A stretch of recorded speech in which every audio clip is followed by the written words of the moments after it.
Y de ese camino francés, Fina Alonso, secretaria de la sección de farmacia, va a presentarnos también a otro ilustre compañero y que va a amenizarnos, obviamente, a continuación, cuando quieras.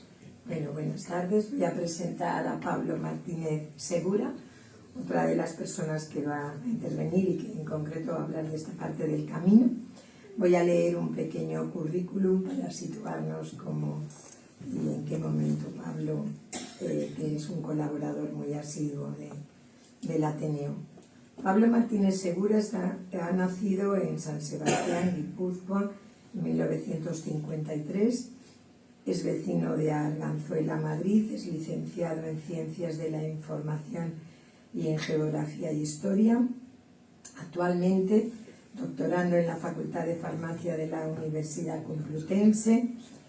Es también profesor voluntario de Historia en el Centro de Mayores de la Casa del Reloj del distrito de Arganzuela. Es miembro de 18 sociedades científicas y profesionales, entre ellas, por ejemplo, la Asociación de Acceso Justo al Medicamento, la Asociación Española de Farmacéuticos de Letras y Artes, AEFLA, de las que es miembro de sus juntas directivas. Asimismo, también del Ateneo de Madrid, participa en las secciones de Farmacia y de Ciencias de la Salud. Es también fundador de la Asociación Nacional de Informadores de la Salud, de la que fue secretario general entre 1995 y 2001, vicepresidente desde el año 2002 al 2006 y tesorero desde el año 2012 al 2019. También es profesor asociado de la Escuela Nacional de Sanidad y también de los máster en el área de comunicación en la Universidad de Educación a Distancia, de la UNED, y de farmacología de la Universidad de Alcalá de Henares. Pero bueno, con este pequeño currículum le doy la palabra a Pablo Martínez Segura. Muy buenas tardes, muchas gracias por estar aquí.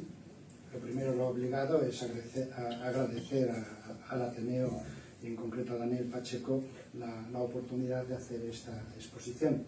Y después de escuchar a Pedro, pues esto es el Ateneo, esto es contraposición de posiciones. Yo no hablaría nunca de reconquista porque no se puede reconquistar lo que no se ha poseído. Y bueno, pues el Beato de Liébana, en un mundo analfabeto, era leído por los pocos monjes que sabían leer y escribir, y eran una minoría absoluta. Su fama ha ido creciendo lógicamente por el tiempo, pero tiene esa importancia de hacer la primera cita. Yo lo primero que quiero advertirles es que no soy ningún experto en esta materia. Lo que pasa es que vitalmente, personalmente, pues me llama la atención, porque cuando era estudiante de Historia en la Complutense, a principios de los 80, ahora hay que reivindicar que estaba en la Complutense, que es una universidad pública y es una universidad excelente, porque estoy hasta el gorro de cómo hablan de las universidades privadas. Reivindico la Complutense como mi universidad pública. Bueno, insisto, en el año 81, con ocasión estaba estudiando Historia y, bueno, pues en Estella iban a organizar una semana dedicada a la historia de Estella y me admiten la presentación de una comunicación con un estudiante de Historia. Pues bueno, lógicamente me pareció la oportunidad de mi vida, estuve encantado, me pateé la Biblioteca Nacional y la Biblioteca de la Facultad, fui 2 veces específicamente a Pamplona para visitar el Archivo de Contos, que es un templo civil por investigador. En aquella época era fácil acceder, fotocopiar libros como el Libro de los Fuegos. Bueno, disfruté muchísimo y redacté una cosilla de 63 páginas que se iba a leer en aquella Semana de las Merindades, que estaba previsto que se celebrara del 1 al 10 de mayo del 81. Mire usted por dónde el gobernador civil prohíbe esta San Ignacio del Burgo Tajadura, padre de tus San Ignacios del Burgo que conocéis. Bueno, pues se prohibió la celebración de aquella semana de las merindades porque podía alterar el orden público y bueno, pues mi trabajo quedó reducido a una mención en un seminario local, en un semanario local que se llamaba La Merindad Estellesa. Decía, bueno, se ha suspendido por orden de obra civil. Había una ponencia de un tal Pablo Martínez, 2 páginas resumidas de aquel trabajo. Bueno, pues he estado mucho tiempo diciendo, ¡ay, qué pena! Cuando Gabriel Pacheco me plantea la oportunidad de participar, rescato aquel tema, pues porque, bueno, pues tenía, digamos, una aproximación, pero estábamos hablando fundamentalmente en este ciclo de edificios y edificaciones, ¿no? Entonces, bueno, pues en ese trabajo ya se vislumbraban que había algunas similitudes, sobre todo en toponimia y en la denominación de algunos de los santos venerados entre la cabecera de la ruta podense, que es Puyambelay, y la ciudad de Estella. Eso lo había planteado un investigador, Pedro María Gutiérrez de Eraso, que era el secretario de la Asociación del Camino de Santiago en Estella, y bueno, pues un hombre que desgraciadamente murió muy joven, murió en el año 76, pero en un congreso sobre el Camino de Santiago que se había celebrado en Po de la Sociedad de Sabán, de la Sociedad de Sabios, en el año 69, ya había planteado esta hipótesis en la que algunos, bueno, han pescado. No hay ningún testimonio documental de la relación de Estella con Puyambelay, sino que hay, digamos, el rastreo de elementos lingüísticos, de cultos y de occitanos. Y vamos a empezar un poco en lo concreto. Como es el Ateneo, insisto, pues yo, cuando me refiero al Camino de Santiago, tengo que hacerlo como historiador desde una perspectiva histórica.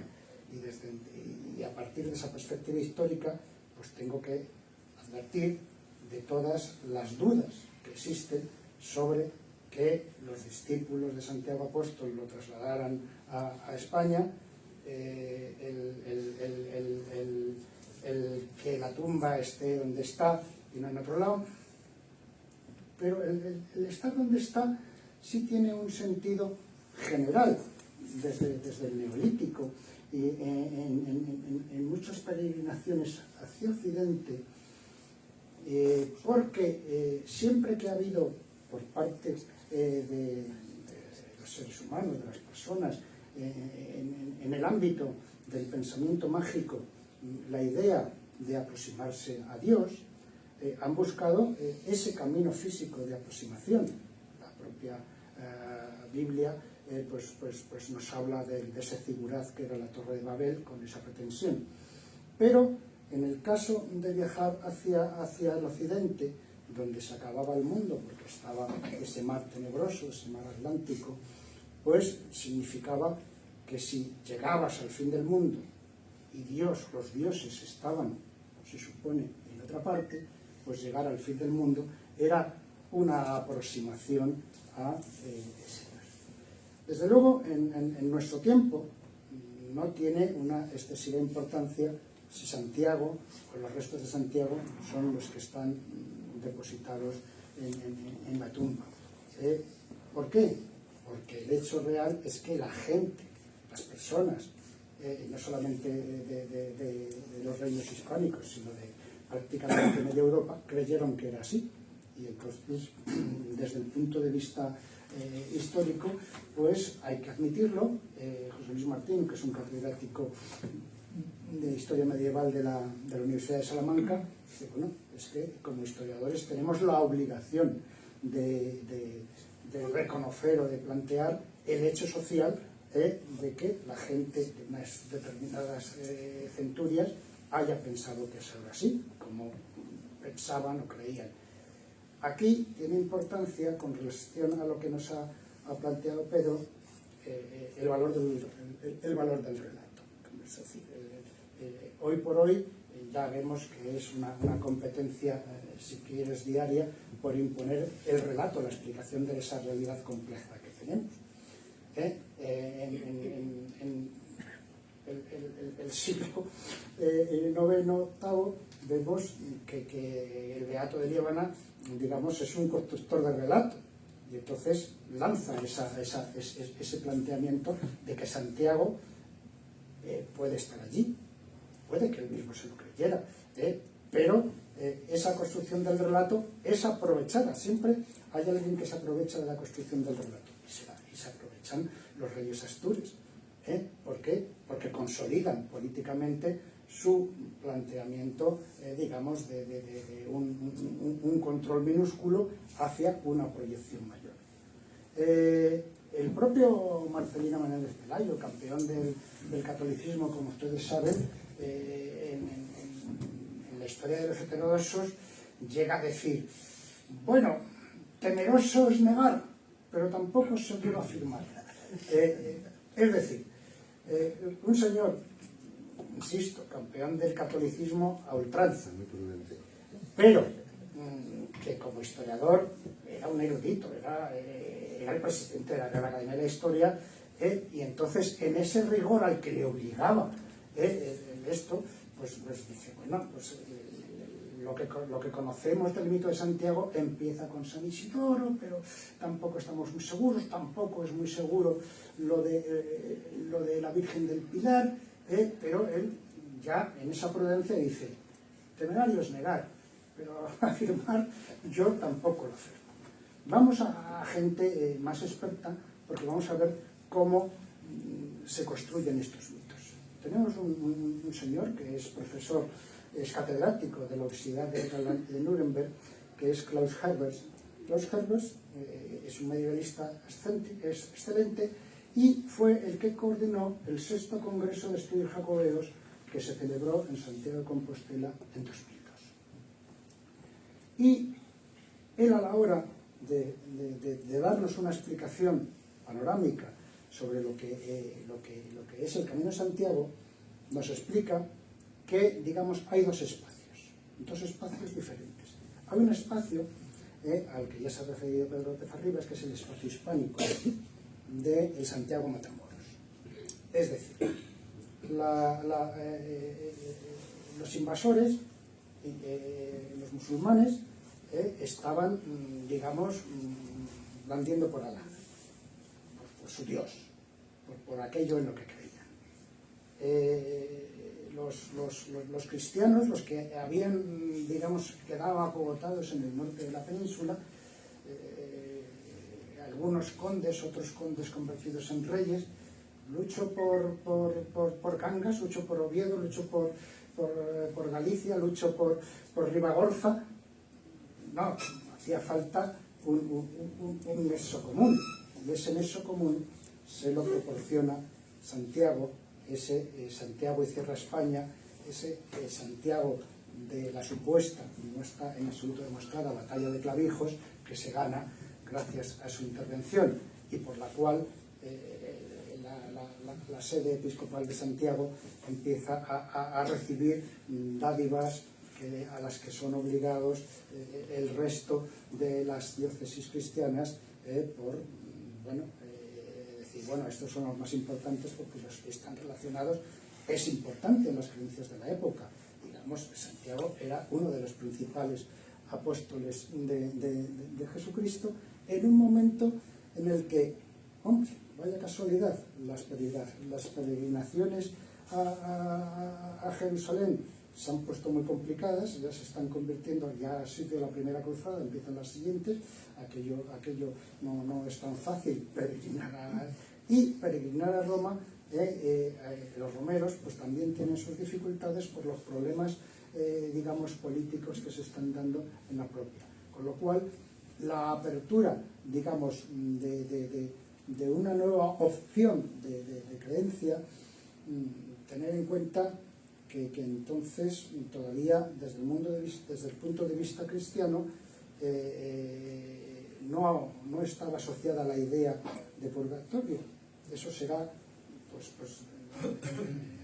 en el siglo XIII y XIV, después de Dante, cuando en este momento o hay salvación o no hay salvación. Y en este sentido, pues tenemos que, y cómo el camino, ese camino de Oviedo a Santiago se propaga, lo habían propagado, pues los frailes que eran capaces de leer en las cortes el hijo de Carlomagno. Pues surge un falso manuscrito, se llama el Pseudo Turpin. Turpin era un supuesto, o era el arzobispo que acompañó a Carlomagno en las campañas que realizó en España. Carlomagno, coronado como emperador del Imperio Romano Germánico, también se quiere recuperar, digamos, esa idea del antiguo Imperio Romano, del que hay una memoria, pero ahora mismo tiene que ser sacro, tiene que estar relacionado con el cristianismo. Y estamos en ese interés de la marca hispánica, en la cual, pues como saben, en el regreso de una de las incursiones por la zona del Pirineo, pues Rolando es derrotado, según unos por los vascones y según otros por los grupos musulmanes. En cualquier caso, el Pseudo-Turpin, mezclando todo, porque cuando Carlomagno ya ha muerto es cuando aparece Santiago, pues hace ver que Santiago, que el emperador, que Carlomagno, que ya es una figura, digamos, admirada en Europa, ha tenido un sueño que es una extrapolación de lo propio que había podido tener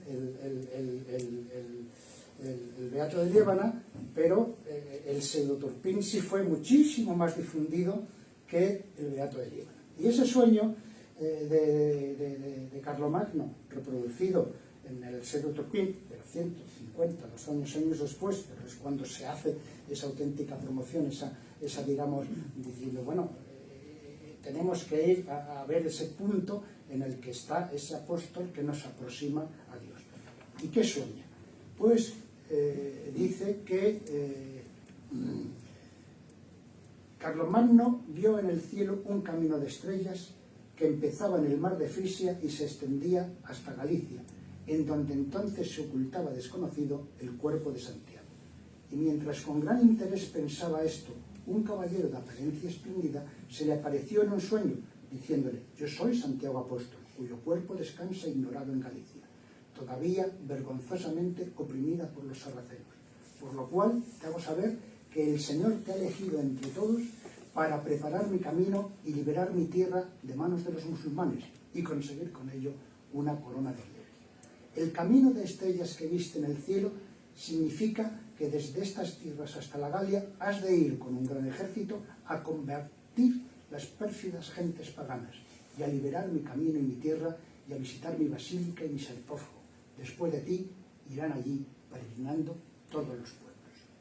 Bueno, esto sí se difunde, el Pseudo-Turpin, por toda Francia, por toda Italia, por toda Alemania, y era, pues que gente, digamos, la decisión de hacer el camino era una decisión grave, definitiva, no suponía, digamos, una excursión turística de hoy, es una opción de vida, porque ya se sabía que podían no llegar, que muchos podían perecer en el camino, y de todas maneras era una auténtica opción o vía de salvación. Pero esto pues se fomenta y se incrementan las peregrinaciones de forma excepcional pues a lo largo desde mediados del siglo X.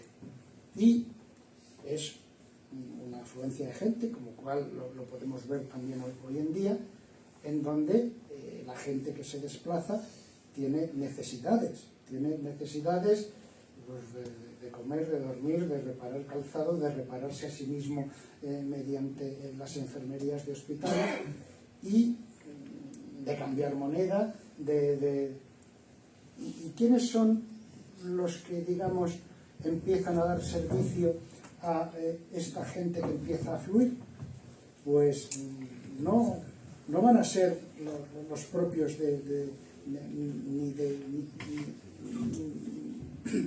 ni de la Ribagorza, ni de Pamplona, ni de Asturias. ¿En qué sentido?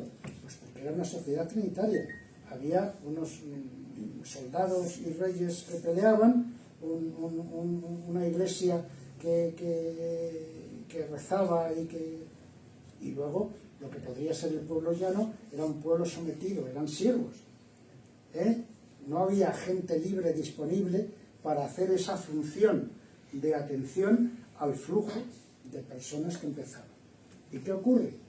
Pues que se van adelantando francos en el sentido de hombres libres a ir estableciéndose pues en Jaca inicialmente, en puntos estratégicos del Santiago, para dar esa serie de servicios, ¿no?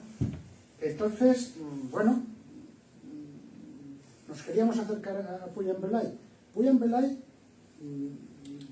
la antigua Aninfium, desde antes de ser cristianizada, ya era un centro famoso de peregrinación, es decir, tenía, digamos, bueno, pues ese hálito de ser atractivo por una zona volcánica, el centro, y hay un obispo de Puy-en-Velay, ciudad ya que se llama Gotescalco, y este obispo en el siglo X, en el 1951, peregrina a Santiago. Bueno, el obispo es un príncipe de la iglesia, va con servidores, todo tipo de parafernales, o sea que yo debía ser un séquito importante, y Gotescalco, obispo de Puy, va a Santiago en el año 950, regresa en el 951, y además en su peregrinar se detiene en el monasterio de Santa María de Albelda, en La Rioja, porque encarga a los frailes copistas de allí que le hagan una copia del libro de San Ildefonso sobre la perpetua virginidad de Santa María. Libro que recoge a su vuelta, con lo cual sí tenemos comprobado que Gotescalco hizo el camino de ida y vuelta, pasando por los mismos sitios. El poder pasar por ese trayecto por Nájera implica que desde Pamplona ya se había controlado parte de La Rioja, que era una zona para poder acceder al Reino de León. Es decir, que había, digamos, un avance de las partes cristianas, pero todas muy controladas al norte. ¿Y por dónde iban? Pues normalmente por las antiguas calzadas romanas, tanto en el territorio galo como en el español. El camino romano hasta Astorga, con variantes, era lo que se utilizaba, porque el camino, para transitar, digamos, esos peregrinos con cierta tranquilidad, pues por una parte eludían las zonas conflictivas, como podía ser con los vascones en Guipúzcoa.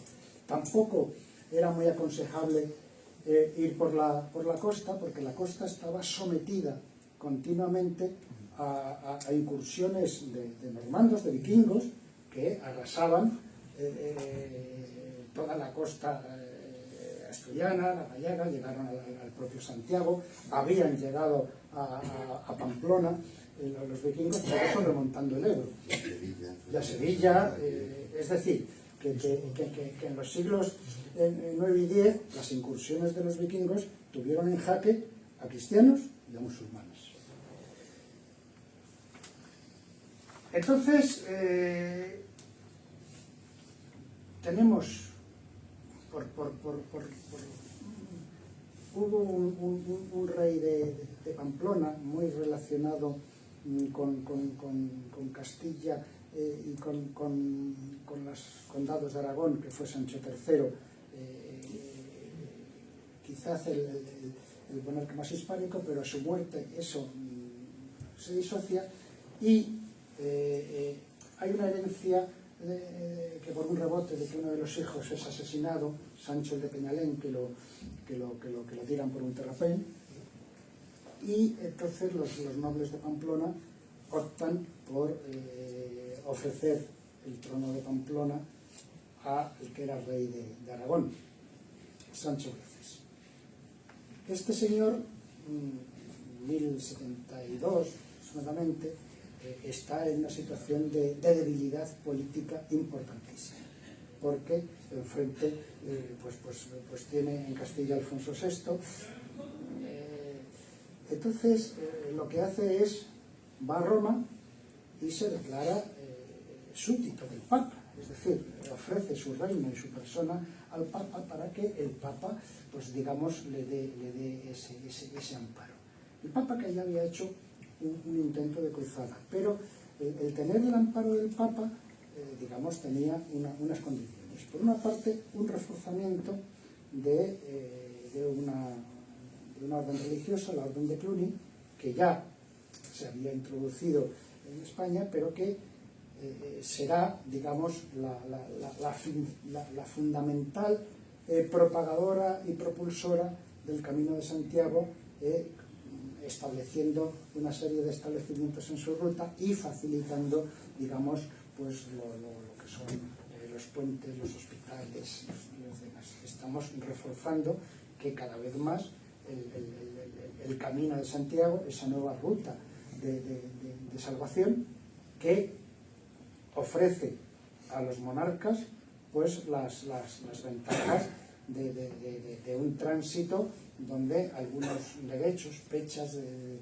puentes demás van adquiriendo y ellos van conduciendo hacia Santiago con una parada muy importante en Sagún a las gentes.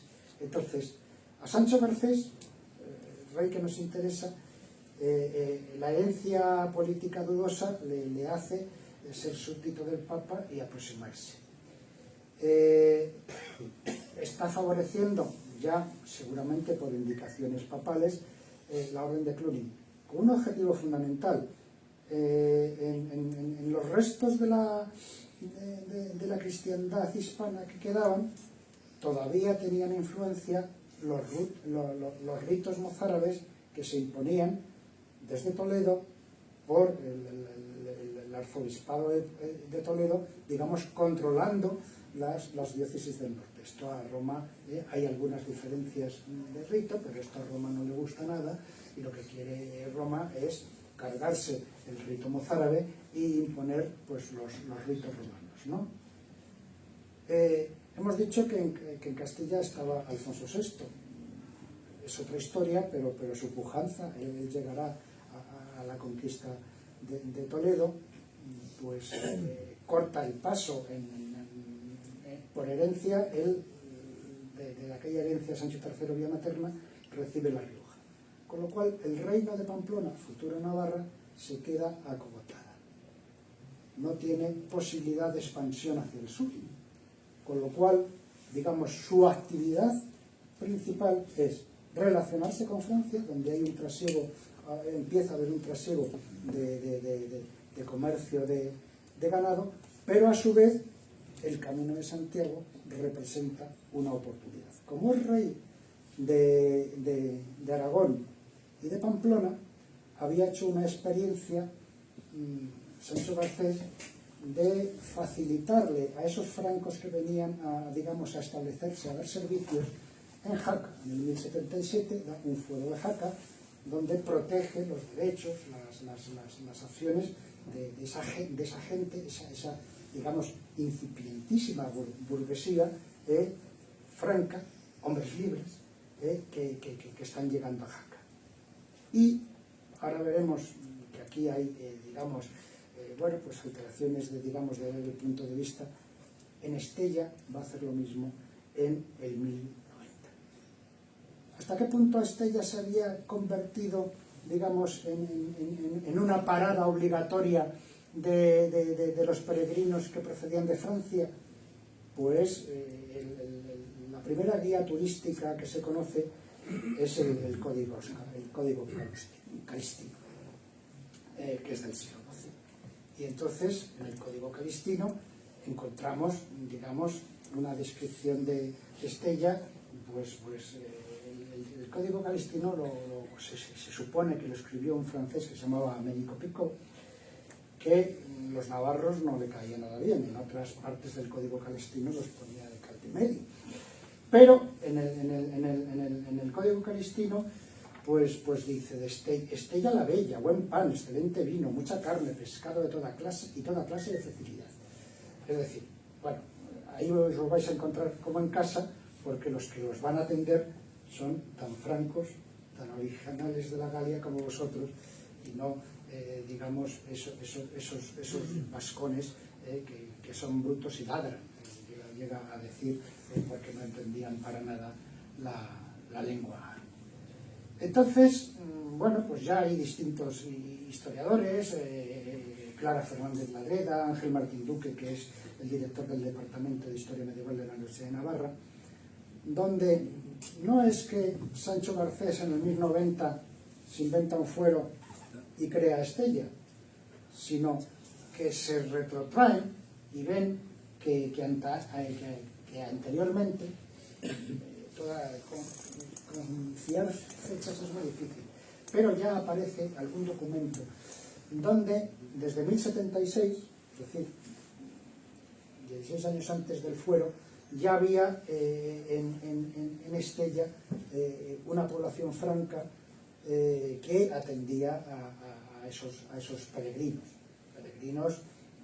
que, veamos, hay un afán por determinar unas rutas fijas con unos puntos de parada fija porque eso da beneficio, pero en aquella época pues, las rutas tenían distintas variantes. En el caso de Estella nos encontramos con que eso ocurría así.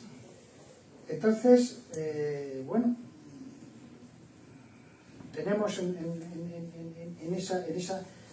en duda, no es Sancho Garcés con el fuero de Estella, que es una copia del fuero de Jaca, el que funda Estella, sino que de alguna manera los francos que estaban allí en algún momento, para llamar la atención del monarca, bueno, van a hacer algo, me estoy adelantando pero no importa, que ha coincidido con que en Pamplona tienen un obispo de su zona, y entonces la Virgen de Puy-en-Velay es la Virgen del Puy, y a estos francos de esta zona pues les ocurre que en 1085 se les ha aparecido la Virgen de su pueblo, que es de unas connotaciones geográficas similares, que es la que han venerado sus mayores, con un obispo que admite la zona, y tener en cuenta que bueno, pues los hitos de la cristiandad,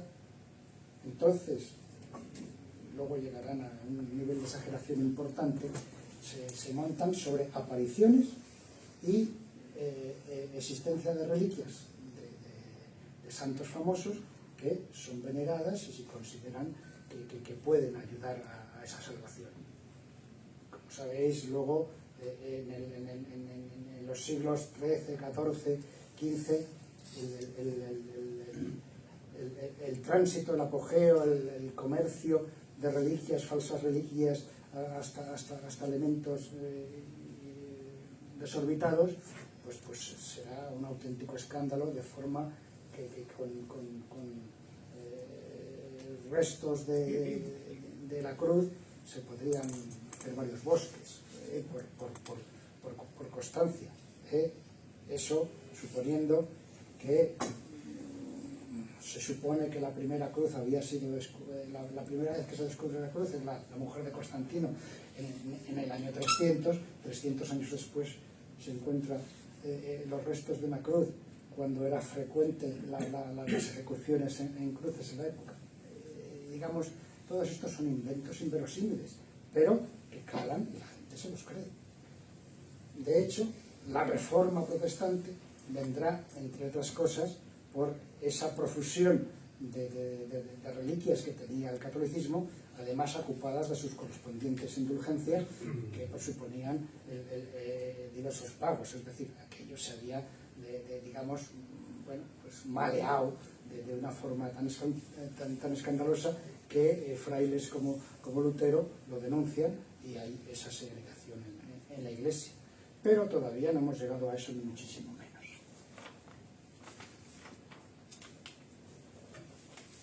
En Francia había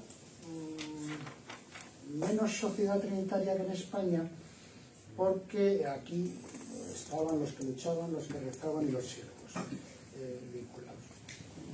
Pero en Francia quedaban unos pequeños colectivos de hombres libres, que eran los alodios, y lo que pasa es que la presión sobre estos hombres libres en un momento en que los señoríos y el control avanza, pues les hace o pierdo la escasa libertad que tengo, o emigro a una tierra prometida, a una zona en la que prácticamente no hay gente y todo el mundo es bien recibido, y eso provoca que no solamente de la frontera inmediata con Navarra, de lo que es la Baja Navarra, acudan peregrinos, sino que acuden desde más lejos, ¿no?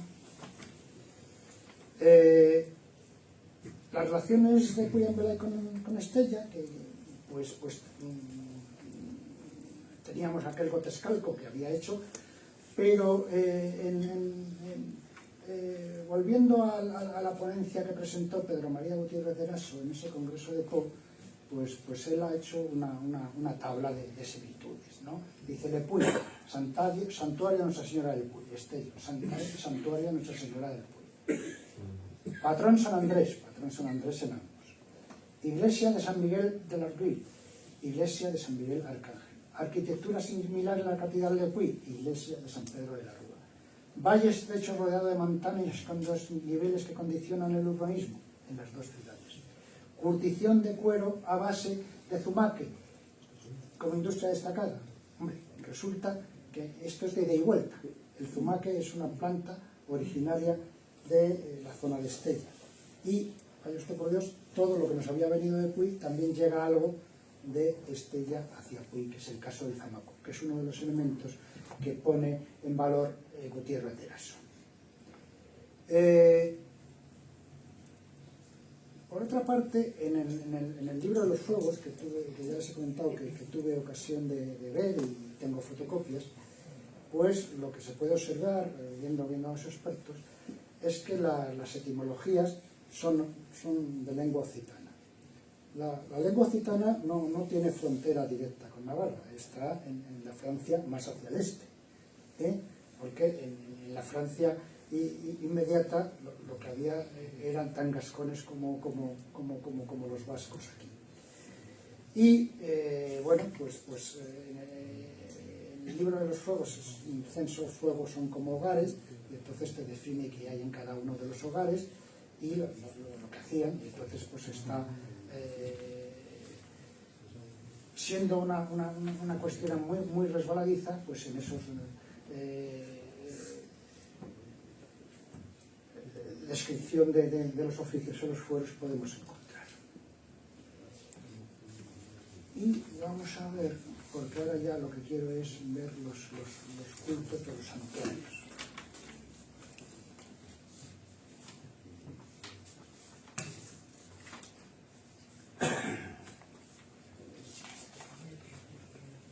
Nada, estamos acabando.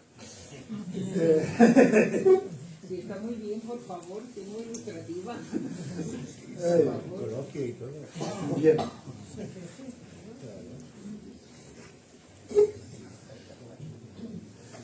Bueno, vamos a hacer caso aquí al jefe.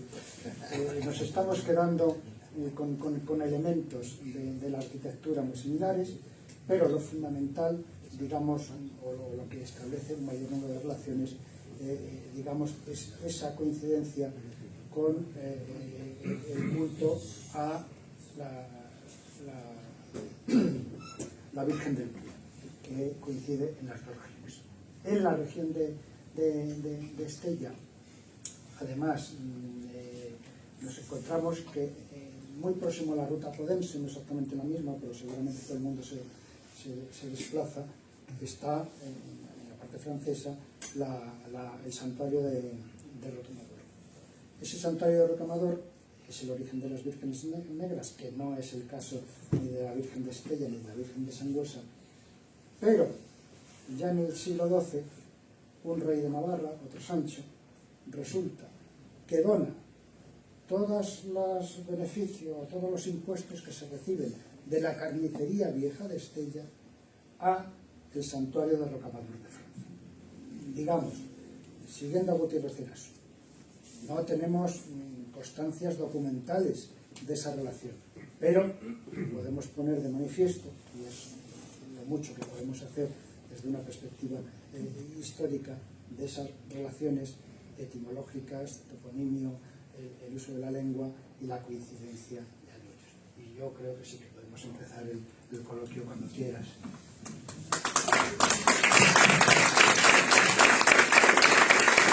Bien, Pablo Martínez Segura, además de un excelente historiador, es un magnífico periodista.